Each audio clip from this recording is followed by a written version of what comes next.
Hello students, आज हम पढ़ेंगे जो है सेल के बारे में। तो सेल के बारे में जो है हमारी स्टडी है सेल वाल के बारे में। तो सेल वाल के तीन जो होते हैं लेयर होते हैं, उसकी भी हम चर्चा करेंगे। सबसे पहले सेल वाल के बारे में बात की जाए तो non living compound of cell, component of cell. जो नॉन लिविंग कंपोनेंट होता है सेल का, उसको क्या कहा जाता है? Cell wall. Secreted and maintained by the living portion of the cell called protoplast. ये जो सीक्रेट होती है और मेंटेन होती है, एक लिविंग पोर्शन होता है सेल का, जिसको क्या कहा जाता है? Protoplast. Chief structural and functional compound of the cell wall is cellulose as a polysaccharide. In addition to cellulose, pectin and few other compounds may also be found in the cell wall. Cellulose के अलावा pectin और कुछ other compound भी पाए जाते हैं cell wall में। Plant cell cell 3 layers होते हैं। प्लांट सेल के 3 लेयर्स होते हैं। मिडिल लेमिला, प्राइमरी वाल जो 1.3 माइक्रो थिक एंड इलास्टिक होती है, जबकि सेकेंडरी वाल 5 to 10 micro thick and rigid होती है। Cellulose is use to manufacture paper. Cellulose जो होता है मैन्युफैक्चर पेपर बनाने के लिए काम आता है।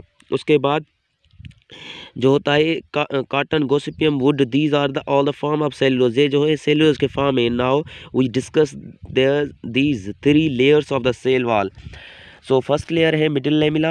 The first formed cell plate work as a cementing layer between two daughter cells and is called middle lamella. Common layer between two cells, ये common layer होता है two cells के बीच में। Two cells are separated when the middle lamella is dissolved. दो cell आपस में जुदा हो जाते हैं जब जो middle lamella जो होती है वो जो है डिजॉल्व हो जाती है। जैसे फर्ज कीजिए हमारे पास ये 2 सेल है, ठीक है, और यहाँ पे ये सीमेंटिंग मटेरियल है। क्या है? Cementing material. जब ये डिज़ोल्व हो जाएगा ना, तो ये सेल और ये सेल आपस में जुदा हो जाएंगे। Composed of calcium and magnesium pectate. जो मिडिल लेमिना होती है वो कैल्शियम और बनी किससे होती है? कैल्शियम और मैग्नीशियम पेक्टेट की बनी होती है। अब दूसरी है प्राइमरी वाल। Primary wall, first product of the cell synthesized by the protoplast, deposit on either side of the middle lamella.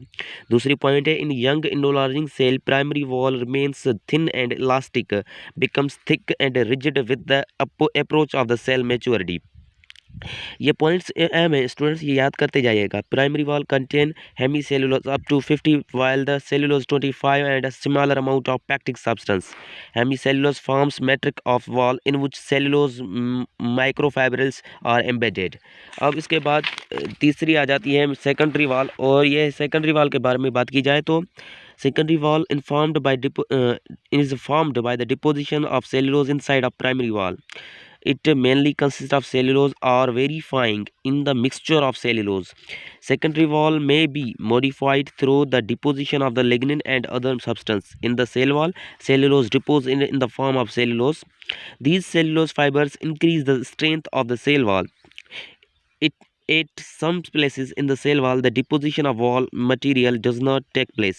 These places are known as the plasmodesmata, through which cellular contents of the neighboring cells remain in communication with each other. अब cell wall के function की बात करें तो function of the cell wall provide mechanical support and gives a definite shape and protection to the cell. It acts like a skeletal framework of plants, particularly in those vascular plants. The cell wall provide major support. Now हम यहाँ पे इसको ख़त्म करते हैं। अगले lecture में हम पढ़ेंगे जो है सेल मेम्ब्रेन क्या होती है और न्यूक्लियस